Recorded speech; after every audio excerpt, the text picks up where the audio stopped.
BJP will never ever change their ideology. That is why I am appealing to all the minority people. মানে যাহাতে minority সকলে অলপ বুজি পায় আৰু কি যোৱা ইলেকশ্যনত ইহঁতে মানে মাইনৰিটি ভোট পেলাইহে মানে বিটিচি গঠন কৰিব পাৰিছে এইটো একদম চিধা কথা ইহঁতে জানে অকল দুইটা শ্লোগানৰ কাৰণে এটাটো হ'ল বিজেপি হাটাও বিটিচি বাঁচাও ঠিক আছে সেকেন্ড ফার্স্ট গ্যারান্টি ইহঁতে মানে মেনশন কৰা হৈছে মানে ল্যান্ড পাট্টা আজিলৈকে ইহঁতে দিব পৰা নাই আজিলৈকে ইহঁতে দিব পৰা নাই উল্টাহে কৰিছে ইহঁতে কেনেকে মানে বেছি পাব এতিয়া চাওকচোন ইহঁতে নাজানে নেকি অলৰেডি এইদিনা আমি খবৰ লৈছো যিমানখিনি বিপি বোর্ড সাপোর্টার আছে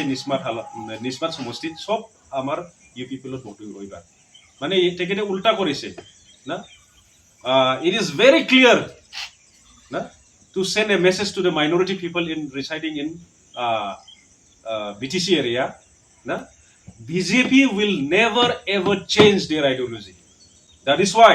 I am appealing to all the minority people no, to vote for UPPL, no for NDA.